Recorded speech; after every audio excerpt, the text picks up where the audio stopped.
ವೀಕ್ಷಕರೇ, ಭೈರತಿ ಬಸವರಾಜ್ ಕಾಂಗ್ರೆಸ್ನ ಕಟ್ಟಾಳು. ಒಂದು ಕಾಲದಲ್ಲಿ ಮುಖ್ಯಮಂತ್ರಿ ಸಿದ್ದರಾಮಯ್ಯ ಅವರಿಗೂ ಪರಮಾಪ್ತ.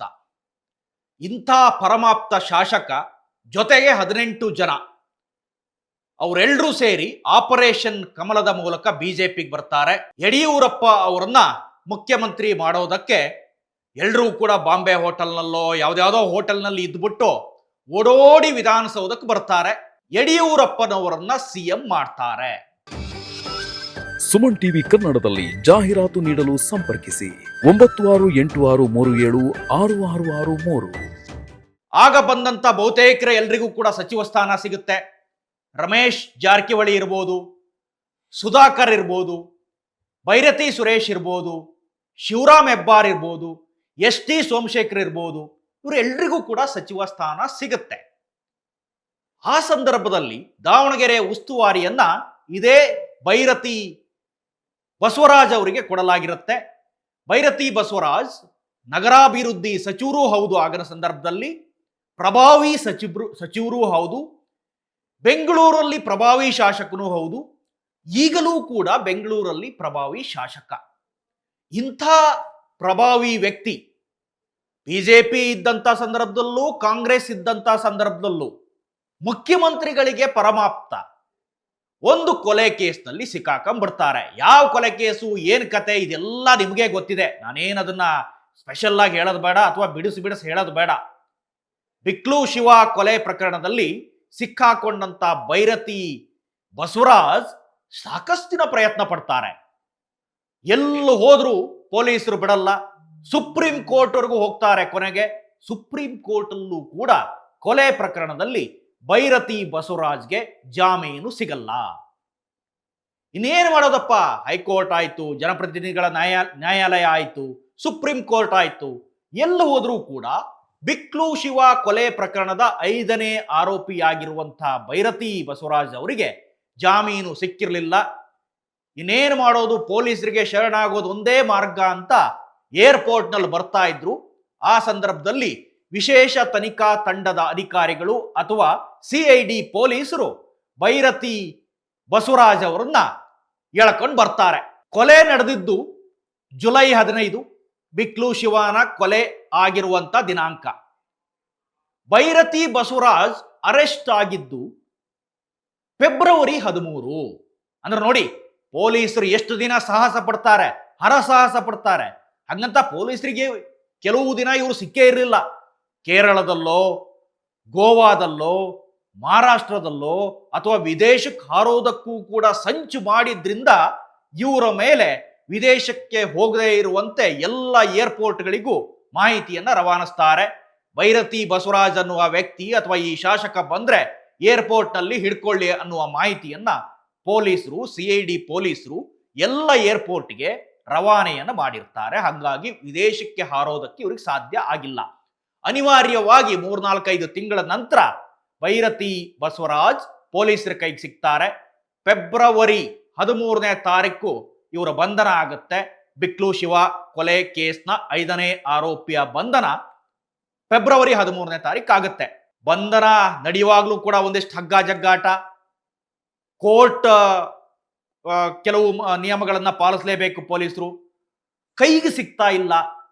ಇವತ್ತೊಂದು ಕಡೆ ಲೊಕೇಶನ್ ಇದ್ರೆ ನಾಳೆ ಒಂದ್ ಕಡೆ ಲೊಕೇಶನ್ ಇರುತ್ತೆ. ಫೋನನ್ನೇ ಬಳಸ್ತಾ ಇಲ್ಲ. ಇಂಥ ಹಲವು ಚಾಲೆಂಜ್ಗಳು ಪೊಲೀಸರಿಗೆ ಎದುರಾಗುತ್ತೆ. ಕೊನೆಗೂ ಪೊಲೀಸರು ಅವ್ರನ್ನ ಹಿಡ್ಕೊಂಡ್ ಬರ್ತಾರೆ. ಕೊನೆಗೂ ಪರಪ್ಪನ ಅಗ್ರಹಾರಕ್ಕೆ ಹಾಕ್ತಾರೆ. ಪರಪ್ಪನ ಅಗ್ರಹಾರದಲ್ಲಿ ಇಂದಿಗೆ ಸರಿಯಾಗಿ 1 ತಿಂಗಳನ್ನ ಪೂರೈಸಿದ್ದಾರೆ ಭೈರತಿ ಬಸವರಾಜ್. 1 ತಿಂಗಳು ಆಗ್ತಾ ಇದ್ದಂಗೆ ಇವರಿಗೆ ಜಾಮೀನು ಮಂಜೂರಾಗಿದೆ, ಬಿಡುಗಡೆ ಕೂಡ ಆಗಿದ್ದಾರೆ. ಜೈಲಿನಲ್ಲಿ ಇವರು ಕಳೆದ ದಿನಗಳು ಹೇಗಿದ್ವು? ಏನಾದರೂ ವಿಶೇಷ ಸವಲತ್ತಿತ್ತ ಕೇಳಿದ್ರೆ ಅಂಥ ಯಾವುದೇ ಸವಲತ್ತು ಇವರಿಗೆ ಇರಲಿಲ್ಲ. ನಾರ್ಮಲ್ ಎಲ್ಲಾ ಕೈದಿಗಳು ಇರುವಂತೆ ಸೆಲ್ಗಳಲ್ಲೇ ಇವ್ರನ್ನ ಇಟ್ಟಿದ್ರು ಅನ್ನೋದು ಜೈಲು ಮೂಲಗಳ ಮಾಹಿತಿ. ಜೈಲಿನ ಮೆನು ಪ್ರಕಾರವೇ ಊಟ, ಎಲ್ಲವೂ ಕೂಡ ಹಾಸಿಗೆ, ಇದೆಲ್ಲದೂ ಕೂಡ ಜೈಲಿನ ಮೆನುವಲ್ಲಿ ಏನಿರುತ್ತೋ ಅದನ್ನು ಪಾಲಿಸಿದ್ರು ಅನ್ನೋದು ತಿಳಿದಿರುವಂತಹ ಮಾಹಿತಿ. ಜೈಲಿನಲ್ಲಿ ಕೊಟ್ಟಂತ ಮುದ್ದೆಯನ್ನೇ, ಜೈಲಿನಲ್ಲಿ ಕೊಟ್ಟಂತ ಪರೋಟ ಅಥವಾ ಚಪಾತಿಯನ್ನೇ, ಜೈಲಿನಲ್ಲಿ ಕೊಟ್ಟಂತ ಚಿತ್ರಾನ್ನವನ್ನೇ ಭೈರತಿ ಬಸವರಾಜ್ 1 ತಿಂಗಳ ಕಾಲ ಸೇವಿಸಿದ್ದಾರೆ. ಅಥವಾ 1 ತಿಂಗಳ ಕಾಲ ಅದೇ ಜೈಲು ನಿಯಮವನ್ನು ಕಟ್ಟುನಿಟ್ಟಾಗಿ ಪಾಲಿಸಿದ್ದಾರೆ. ಕಟ್ಟುನಿಟ್ಟಾಗಿ ಪಾಲಿಸೋದಕ್ಕೂ ಕೂಡ ಕಾರಣ ಇದೆ. ಹೇಳಿ ಕೇಳಿ ಇತ್ತೀಚೆಗೆ ದರ್ಶನ್ ಪ್ರಕರಣ ಇರ್ಬೋದು, ಈ ಕೆಲವು ವಿಡಿಯೋಗಳೆಲ್ಲ ಹರಿದಾಡಿದ್ವು. ಈ ಜೈಲಲ್ಲಿ ರಾಜಾರೋಷವಾಗಿ ಓಡಾಡ್ತಿರೋದು. ಅದಾದ ನಂತರ IPS ಅಧಿಕಾರಿ, ಹಿರಿಯ IPS ಅಧಿಕಾರಿ ಅಲೋಕ್ ಕುಮಾರ್ ಅವ್ರನ್ನ ಜೈಲ್ನ DGP ಆಗಿ ಸರ್ಕಾರ ನೇಮಿಸಿದೆ. ಇದೆಲ್ಲವೂ ಕೂಡ ಕಟ್ಟುನಿಟ್ಟಿನ ಕ್ರಮದಲ್ಲೇ ಅವರು ಜೈಲು ದಿನಗಳನ್ನ ಪೂರೈಸಿದ್ದಾರೆ ಅಥವಾ ಜೈಲಿನಿಂದ ಈಗ ಹೊರ ಬಂದಿದ್ದಾರೆ ಅನ್ನೋ ಮಾಹಿತಿ ಇದೆ. ಇನ್ನು ಕೊಲೆ ಹಿನ್ನೆಲೆಯನ್ನ ನೋಡಿದ್ರೆ ಸ್ವಲ್ಪ ಇವರೆಲ್ಲರೂ ಕೂಡ ರೌಡಿ ಎಲಿಮೆಂಟೆ. ಎಲ್ಲರ ಮೇಲೂ ಕೇಸ್ಗಳಿದಾವೆ. ಈ ಆರೋಪಿಗಳ ಮೇಲೆ ಹೇಗೆ ಕೇಸ್ಗಳಿದಾವೋ, ಕೊಲೆ ಕೇಸ್ನಲ್ಲಿ ಸತ್ತಂತ ವ್ಯಕ್ತಿ ಮೇಲೂ ಕೂಡ ಅಥವಾ ಬಿಕ್ಲು ಶಿವಾನ ಮೇಲೂ ಕೂಡ ಅಷ್ಟೇ ಕೇಸ್ಗಳಿದ್ವು. ಆತನೂ ಕೂಡ ರೌಡಿ ಶೀಟರ್, ಇದು ಕೂಡ ನಿಮಗೆ ಗೊತ್ತಿದೆ. ಈಗ 1 ತಿಂಗಳ ಪೂರೈಸಿದ ನಂತರ ಭೈರತಿ ಬಸವರಾಜ್ ಅವರಿಗೆ ಜನಪ್ರತಿನಿಧಿಗಳ ವಿಶೇಷ ನ್ಯಾಯಾಲಯ ಹಲವು ಷರತ್ತುಗಳನ್ನು ಹಾಕಿ ಬೇಲನ್ನು ಮಂಜೂರು ಮಾಡಿದೆ. ನ್ಯಾಯಮೂರ್ತಿ ಗಜಾನನ್ ಭಟ್ ಅವರು, ವಿಶೇಷ ನ್ಯಾಯಾಲಯದ ನ್ಯಾಯಮೂರ್ತಿ, ಬೇಲನ್ನ ಮಂಜೂರು ಮಾಡಿದ್ದಾರೆ. ಇದೆಲ್ಲದರ ಹಿಂದೆ ಒಂದಿಷ್ಟು ವಿಚಾರ ಚರ್ಚೆ ಆಗ್ತಾ ಇತ್ತು. ಭೈರತಿ ಬಸವರಾಜ್ ಅವ್ರನ್ನ ಒಳಗ್ ಕಳಿಸೋದ್ರ ಹಿಂದೆ ಷಡ್ಯಂತ್ರನೇ ನಡೆದಿದೆ. ಅವರು ಕಾಂಗ್ರೆಸ್ಗೆ ಬರ್ತಾರೆ, ಬರೋದಕ್ಕಾಗೇನೆ ಈ ಪ್ರಯತ್ನವನ್ನೆಲ್ಲ ಕಾಂಗ್ರೆಸ್ ಸರ್ಕಾರ ಮಾಡ್ತಾ ಇದೆ. ಈಗ ಅವರು ಬಿಜೆಪಿಯಲ್ಲಿ ಇದ್ದಿದ್ರಿಂದ ಅಥವಾ ಕಾಂಗ್ರೆಸ್ನಲ್ಲಿ ಶಾಸಕರ ಸಂಖ್ಯೆಯನ್ನ ಹೆಚ್ಚು ಮಾಡ್ಕೊಳ್ಳೋ ದೃಷ್ಟಿಯಿಂದ ಹಲವರನ್ನ ಕಾಂಗ್ರೆಸ್ಗೆ ಎಳೆಯುವಂತ ಪ್ರಯತ್ನ ಆಗ್ತಿದೆ. ಈಗಾಗಲೇ ST ಸೋಮಶೇಖರ್ ಇರ್ಬೋದು ಅಥವಾ ಶಿವರಾಮ್ ಹೆಬ್ಬಾರ್ ಇರ್ಬೋದು, ಇವರೆಲ್ಲ ಒಂದೇ ಬಣದವರು, ಇವ್ರು ಯಾರು ಕೂಡ ಬೇರೆ ಅಲ್ಲ. ಆಲ್ರೆಡಿ ಕಾಂಗ್ರೆಸ್ ಕಡೆ ಹೆಜ್ಜೆ ಇಟ್ಟಿದ್ದಾರೆ. ಇನ್ನು ಭೈರತಿ ಬಸವರಾಜ್ ಅವ್ರನ್ನು ಕೂಡ ಕರ್ಕೊಂಡ್ರೆ ಎಲ್ಲ ಒಂದ್ ಕಡೆ ಬೆಂಗಳೂರಿನಲ್ಲಿ ಪಕ್ಷ ಮತ್ತಿಷ್ಟು ಬಲವಾಗುತ್ತೆ ಅಥವಾ KR ಪುರಂ ವ್ಯಾಪ್ತಿಯಲ್ಲಿ ಪಕ್ಷ ಮತ್ತಿಷ್ಟು ಬಲಪಡಿಸಬಹುದು. BBMP ಎಲೆಕ್ಷನ್ ಕೂಡ ಬರ್ತಾ ಇದೆ. ಈ ನಿಟ್ಟಿನಲ್ಲೂ ಕೂಡ ಬಲಪಡಿಸೋದಕ್ಕೆ ಸಾಧ್ಯ ಆಗುತ್ತೆ ಅನ್ನೋದು ಕಾಂಗ್ರೆಸ್ನ ಲೆಕ್ಕಾಚಾರ. ಹಾಗಾಗಿನೇ ಕಾಂಗ್ರೆಸ್ನವರು ಅವ್ರನ್ನ ಒಳಗ್ ಕಳಿಸಿದ್ದಾರೆ ಅಂತ ಒಂದಿಷ್ಟು ಜನ ಮಾತಾಡ್ತಾರೆ. ಆದ್ರೆ ಇದೇ ಸತ್ಯ ಅಂತಲ್ಲ. ಈ ಕೊಲೆ ಕೇಸ್ ನಡೆದಂತ ಸಂದರ್ಭದಲ್ಲಿ ಅಥವಾ ಕೊಲೆ ಕೇಸ್ನಲ್ಲೂ ಕೂಡ ಪೊಲೀಸರು ಅಥವಾ ಇಷ್ಟೊಂದು ರಾಜಕೀಯ ನಡೆಯುತ್ತೆ ಅಂತ ನಾನಂತೂ ಭಾವಿಸಲ್ಲ. ಬಹುಶಃ ಇದು ಕಾನೂನಿನ ಚೌಕಟ್ಟಿನ ಅಡಿಯಲ್ಲೇ ಅವರ ಬಂಧನ ಆಗಿದೆ, ಜೈಲಿಗೂ ಕೂಡ ಹೋಗಿದ್ದಾರೆ. ಇನ್ನೇನಿದ್ರು ಕಾನೂನು ಪ್ರಕ್ರಿಯೆಗಳು ಮುಂದೆ ನಡೆಯುತ್ತೆ.